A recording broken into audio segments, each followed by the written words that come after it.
The sun was low in the sky when they reached Rattlesnake Flats, just a little in front of the hotel, said Annie.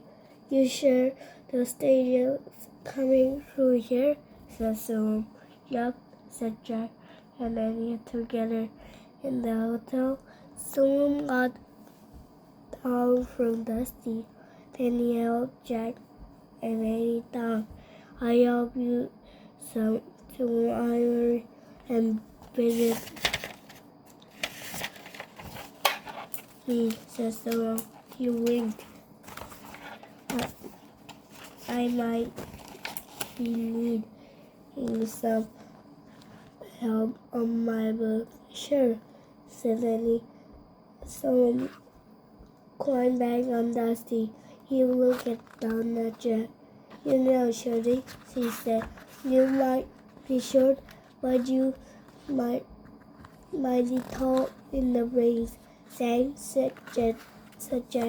And Smiley, said someone. Your great courage is nothing to smile about. Thanks, said Eddie. Go on with your writing, someone, said Jack.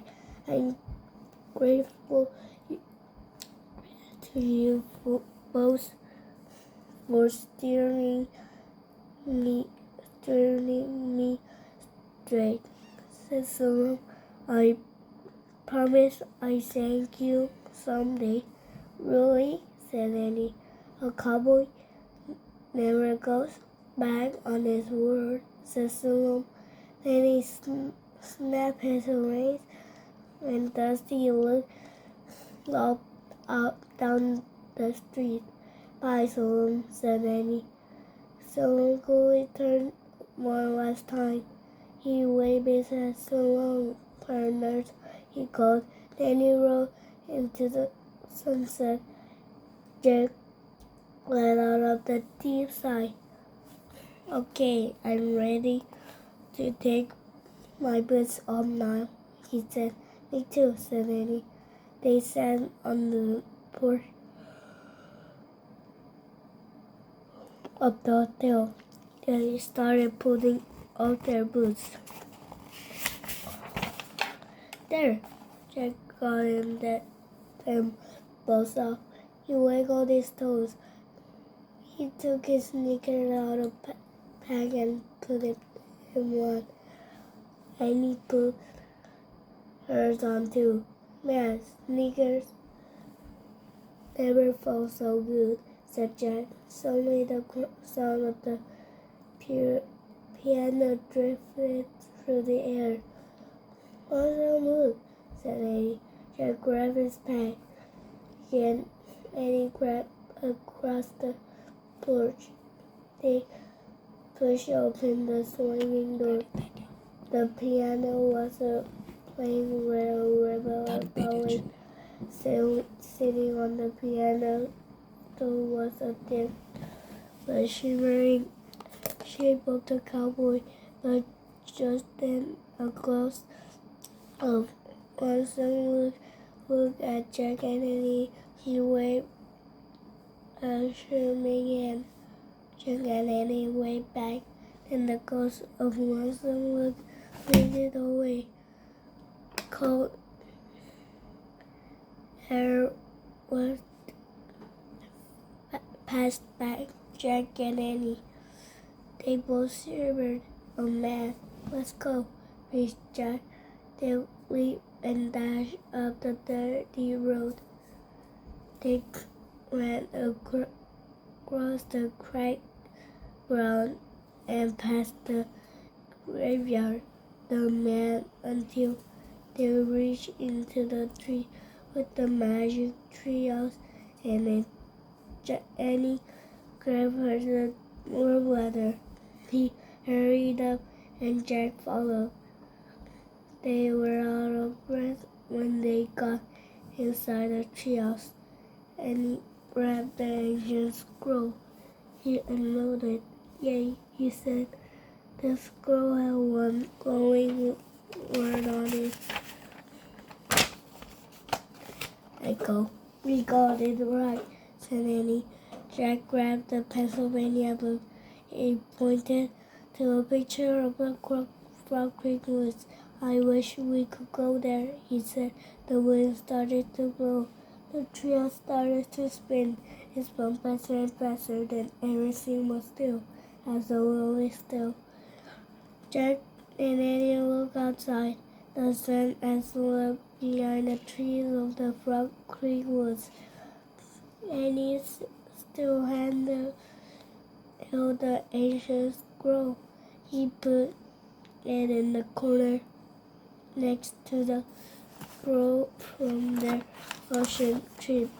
Just 2 more to go, he whispered. Yup, said Jack. He unzipped his pack. He pulled out of Days of the Wild West. He put it on top of a stack of books.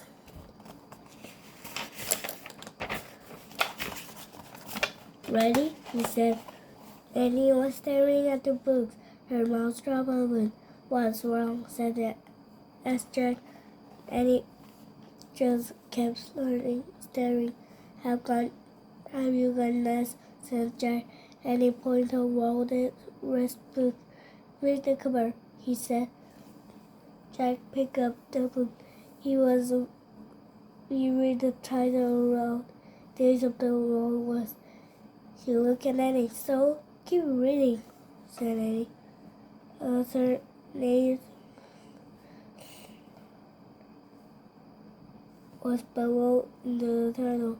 It was small letters. Jack read so quickly. Jack gasped. His mouth dropped open. And Annie stared at the words for a long moment. Oh man, whispered Jack. We're using Susan's book. The book you wrote after letters.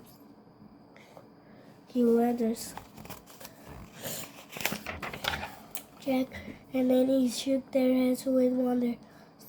Jack opened Susan's book. He looked at the title page.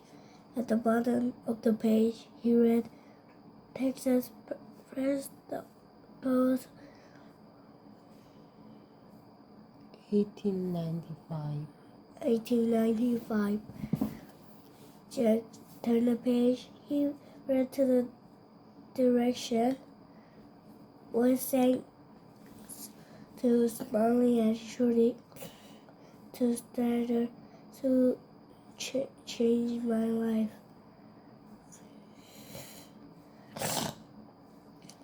Jack looked at Annie. Someone did what it is, but to us.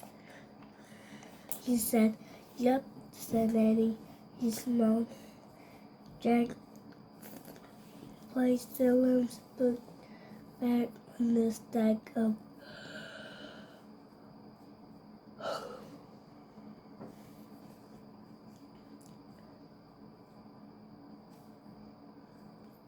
books. Then Annie left the treehouse and climbed down the ladder. As they started through the woods, the trees were alive with bird songs. The air felt soft and moist. Frog Creek seemed so peaceful, said Jack.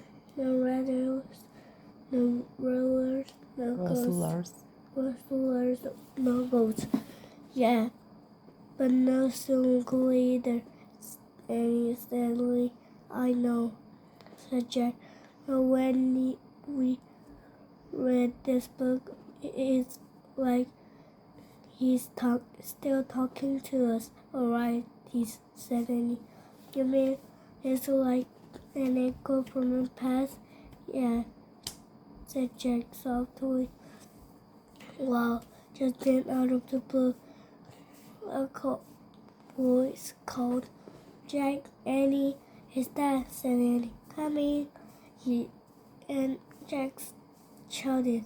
Then they ran all the way home through the warm shadows of the setting sun.